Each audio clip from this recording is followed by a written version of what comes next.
Being a few minutes late, but again, this is it's a learning opportunity for me and for all of you.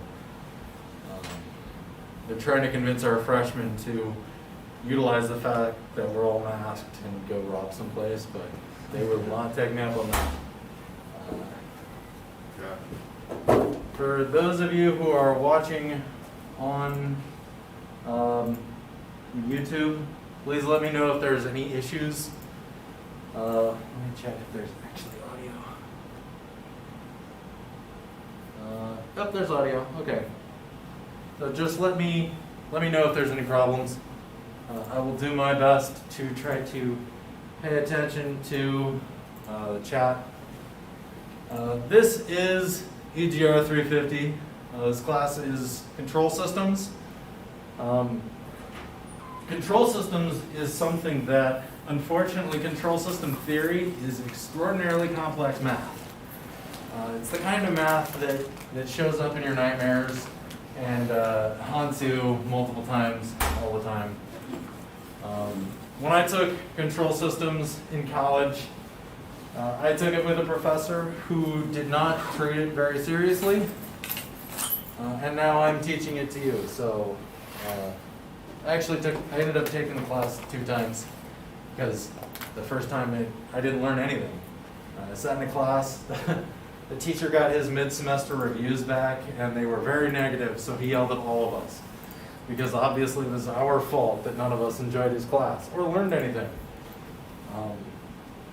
So that was fun. Hopefully this isn't something where I completely ignore you, write my own textbook, and wow, this thing is horribly out of focus. Okay, maybe I shouldn't move so much. Anyways. It's kind of weird watching me on TV. Green screen. Yeah, I actually thought about that for one of my classes, like, have Godzilla behind chewing on you, but yeah, I didn't do that. Wear a green shirt every now and then. Camouflage. No, we're not going to do that. At least not yet. We'll see. 350 is, if I teach this class the way that I learned it, I can make this very confusing and very challenging.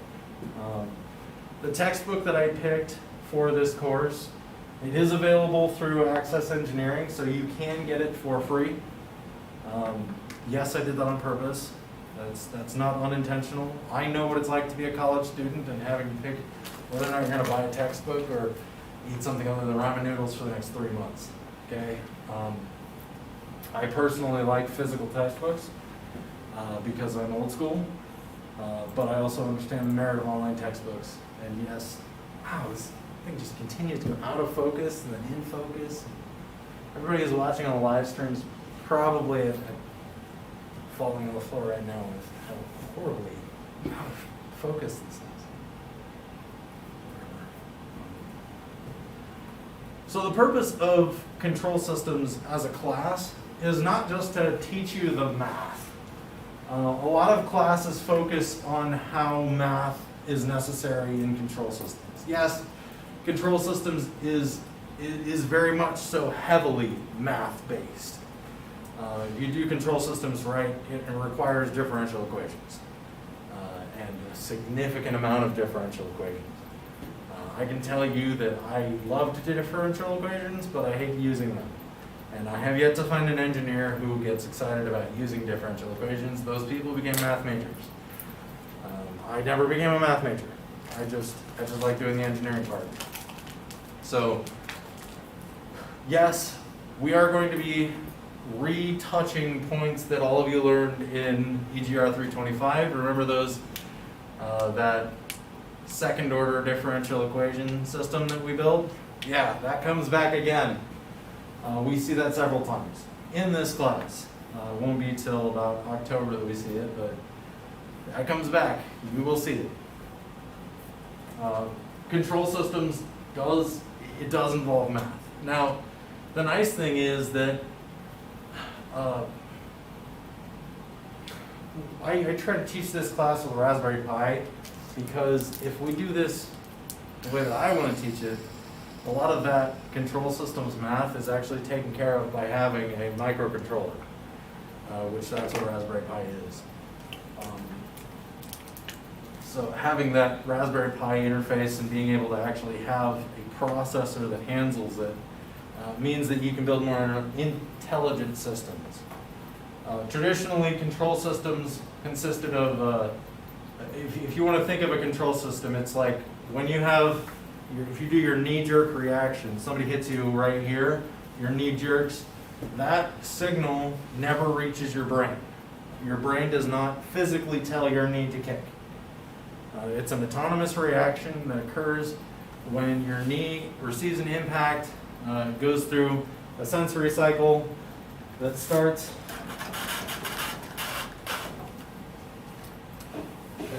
by having a sensor,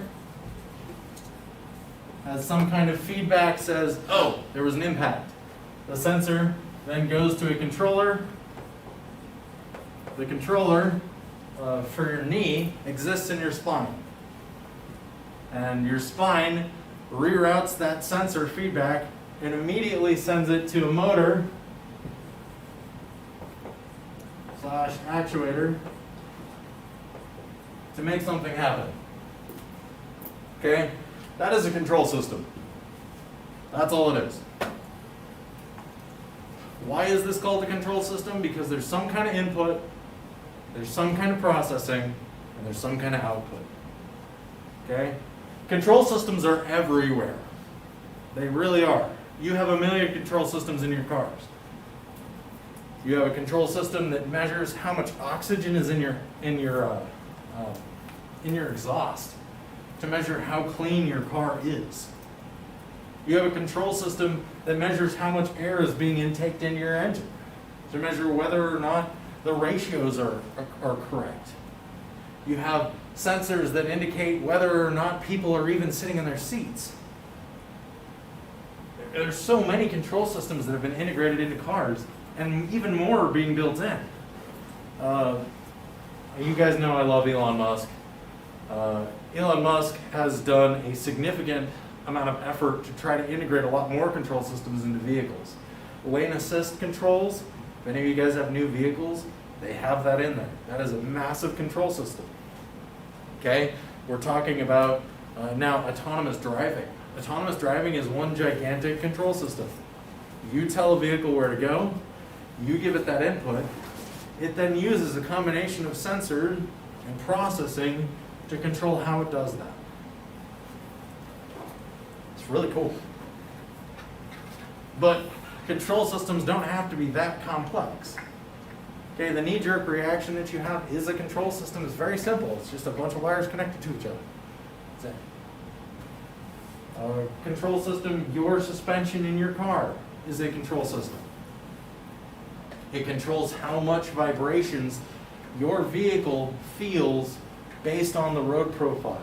That way you can hit a bump or a squirrel or I don't know, whatever you're hitting with your car, and instead of having your car suddenly jacked up when you run over a water buffalo, instead your tire compresses, your suspension compresses, and instead of rolling over, you just feel a nasty jump, and then your heart jumps in your throat, and you run out, and you mourn the loss of another one of the beautiful animals. I don't know, I always feel bad when I run over animals. But you have control systems. Control systems sometimes are that autonomous. They're autonomous in the way that they don't require any actual knowledge. They're designed to perform a specific function, isolate different features, to prevent an input from being equal to an output. Okay? Sam, I'm going to punch you in the face. Okay? I'm using this example. I'm actually very terrified of you. I'm suddenly sweating right now. If I'm going to punch you in the face, okay, Sam's control system, the input that I give to your face from my fist is the force that your face feels, which is not fun. Okay? If I were to put a control system on there, you could put something on there where I punch, but until I punch hard enough, you don't feel anything. Or I punch, but instead of feeling it all at one time, you actually have that expanded out over a long amount of time. What a control system does is it takes an input, it figures out whether or not that input is, one, worth doing something about, two, whether or not you need to make adjustments to this, like maybe, again, if I'm punching Sam in the face, that's much like having a vehicle suddenly hit a bump on a roadway. Okay? What your car does is it spreads that input out over a significant amount of time, so that there's now a difference between hitting a bump and going up an incline. Your car rises on an incline. Your car does not rise very much over a bump. It averages that out. And that's what the controller's purpose is, okay? So if I punch you, you probably want some kind of a control system to make it not hurt so much. You wear a helmet. That helmet serves as a control system to take whatever impact value you have and distribute it over time so now it doesn't hurt as much. If you're wearing a helmet, it's going to hurt me a lot more than it's going to hurt you. But that is the purpose of a control system, okay? Control systems is a significant shift from what we have been dealing with, which is direct input-output systems, to now we have the ability to provide some input, have that input changed, and have that input do something. We treat everything as information now. Everything is an exchange of information. Me punching Sam in the face is now information. Probably says something like I'm a bad professor, but it's information. That information that's being transmitted, speed, time, velocity, momentum, force, all of that is information that is being transmitted in one event. Okay, your car hits a bump. Displacement, you're talking about time, you're talking about magnitude, momentum, you're talking about rotation. If you have a rotation shift in your vehicle, all of that is information that is transmitted in that one event. Okay, and all of those serve as input. Whether or not you choose to measure them with a sensor and do something about them with a controller is on you.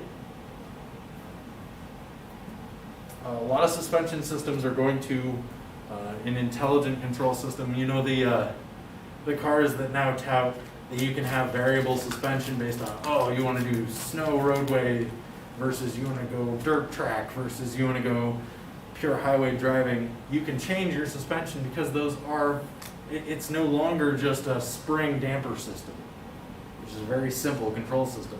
It is now a pneumatic tube system whereby it's so finely tuned that all they have to do is change a couple parameters and it changes the controller mechanics entirely. My brother just bought a new RAV4 with his wife, and of course I drove it because, who doesn't want to drive somebody's brand new vehicle? Still trying to figure out why he let me, but that's a different story. My car is a Ford Taurus. It is designed for comfort. My butt feels great all the time in my car. His car is a RAV4, which is designed to go off-road, which is not designed for comfort. The suspension systems are completely different. But with having a variable suspension system, it can easily transition between the two just by understanding what parameters inside of the controller have to be adjusted to make that happen. That's it. Spring stiffness, damper stiffness, that's it. You shift those two values, you've changed the entire suspension.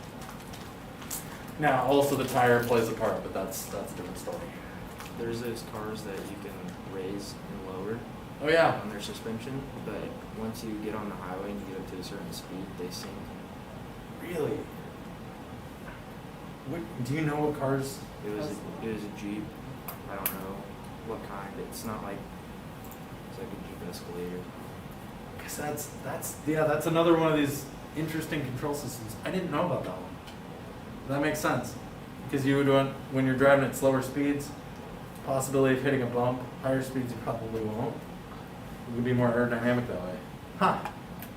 It's cool. Okay, I'm going to go ahead and show you the syllabus for this class. Do you guys have any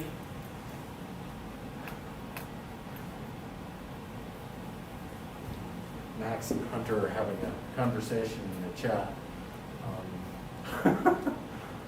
Do you guys have any questions on what a control system is? I promise you it is as simple and as complex as I think I made it. Because it's both ends. It is very simple, very dumb, as much as a football helmet, and very complex as much as having variable dynamic suspension systems, having robotic controls that actually sense where the position is. I think I've shown all of you guys Boston Dynamics videos. Their major improvements has not been in anything but the control systems. Okay? They are currently cutting edge research in robotics. The only improvements they've done is in control systems. That's it. They didn't manufacture better motors. They didn't manufacture better batteries. They've only made better control systems. That's it. Control systems right now is an area where there is significant need for advancement. Everything is getting smarter. I made you guys all learn Raspberry Pis. Why? Because everything is getting smarter. Because control systems matter that much. Is if you can design a good control system, you can be a billionaire. That's all it takes.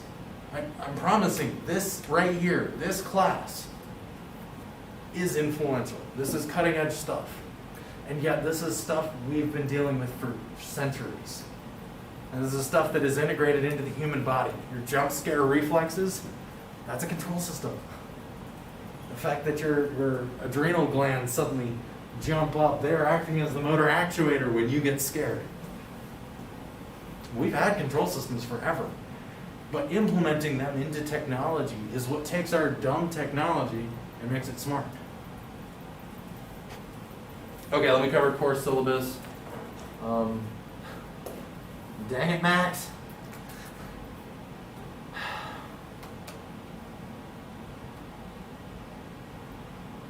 Okay, quickly before I really get into the syllabus, I will not see all of you on Thursday in person.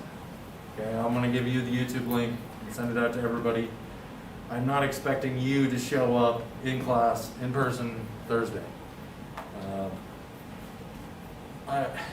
It's going to make class this semester a little weird, but I am hoping to do some hands-on stuff, which I'll tell you about that project in a little bit. First, let me pull up the projector, roll this down.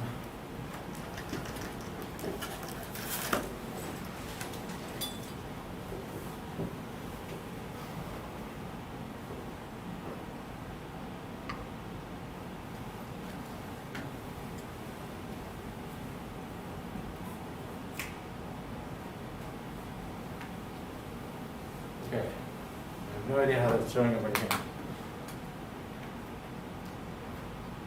Okay. Let me. Whoa. Sweet. That was fun. I spent so much time configuring this.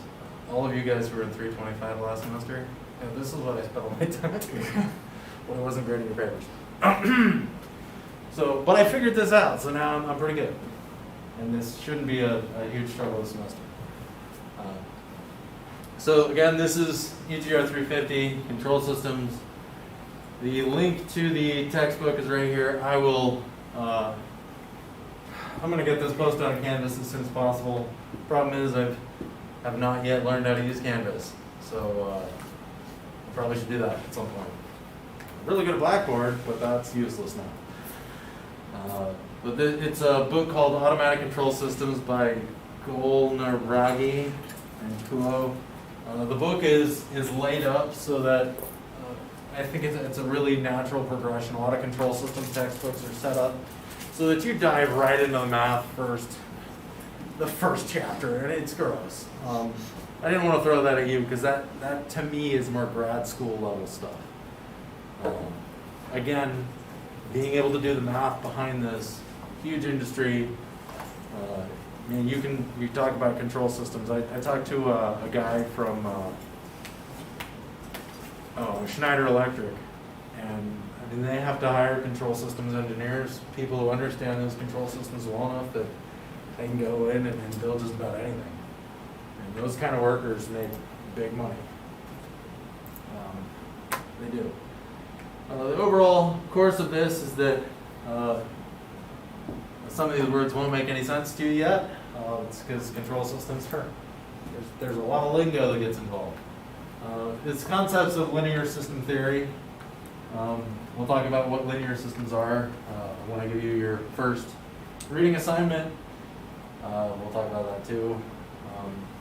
We also talk about matrices, linear algebra. We will discuss that a little bit because matrices and linear algebra, unfortunately, most of you probably have not had experience with those, but they're part of complex systems. Here's some boring stuff that has nothing to do with anything that's really interesting. And here are the 5 course objectives that I have. First of all, I want to be able to describe and recognize feedback loops. Okay, talking about helmet as being a control system, how can you turn a helmet into a feedback loop? How can you provide a feedback loop for it? How can you do things like that? What is a feedback loop? Being able to utilize a digital microcontroller as a controller. We are going to be working with Raspberry Pis. If you do have your Raspberry Pi with you, that's awesome. If you don't, if you could get that brought in, we will be working with those in this class. We're going to be talking about higher order linear algebra with Python. We're going to be doing second order systems in this class. We're going to have some gross math. We're also going to be talking about multi-components. It's easy to analyze a single component. It's a lot harder to analyze it when you have multiple components working together. A system is greater than the sum of its parts, and its performance differs too. We'll talk about that in this class. Lastly, we're going to be discussing intelligence controls of systems because we're going to be doing a semester-long project, which I'm actually going to end the live stream, and we're going to talk about this. And then on Thursday, I'll do it for everybody who's on the YouTubes. I'll talk about the project then, same format. This course is going to be hybrid. It's the first time I've ever taught like this. Please be understanding of me. Don't hate me yet. I'm doing my best to try to make this material relevant, engaging, try to make this the best class experience I can for you in the era of Rona. There are 3 pieces to this class. I am not going to be giving you a test. I hate tests. I think all of you know this. I hate them. I don't feel like they do any kind of service to anyone. This is not a class where I expect you to memorize materials. EGR 325 is a class where I expect you to memorize things because you need to know what the difference is between voltage and current-driven systems. Tests are really good to figure out whether or not you can memorize and recall information like that. This is not one of those classes. This is an advanced application class. And as such, I'm going to be giving you a project, and you're going to have to prove that you're pretty dang smart.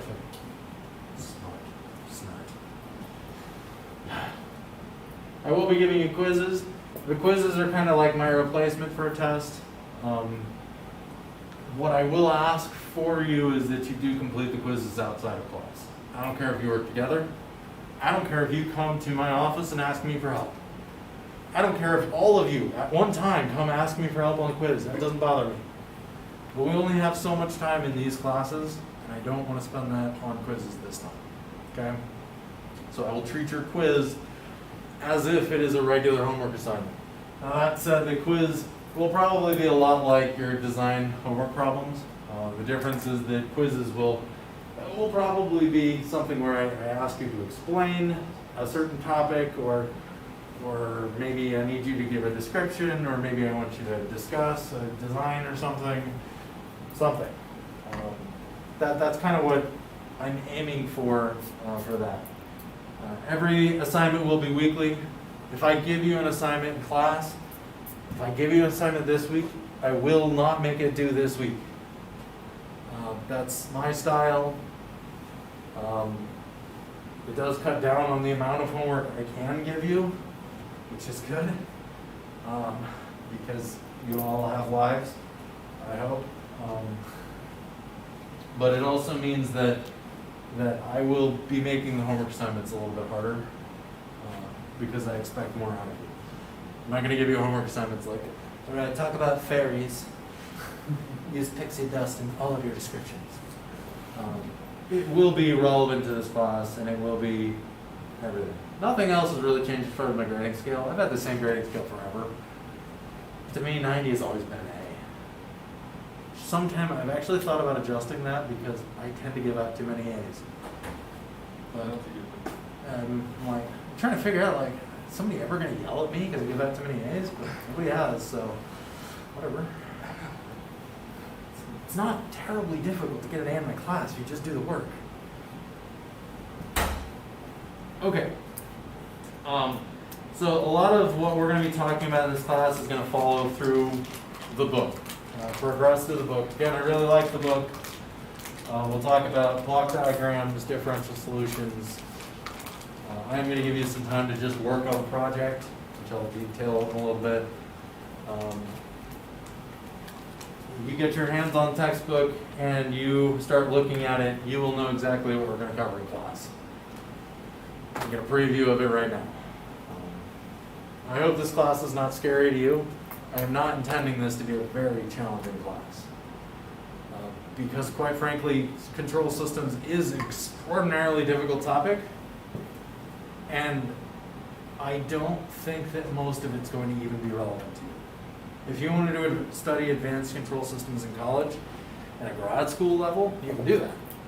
This course will prepare you for that.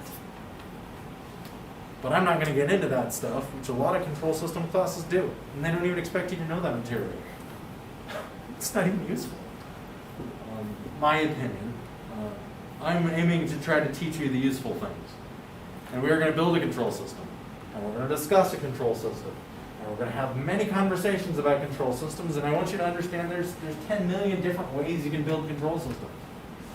Okay, what does a helmet have in common with a variable speed automatic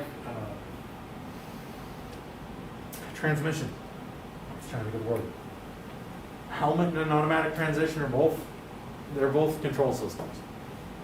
They're both built differently, but the math behind them surprisingly very similar.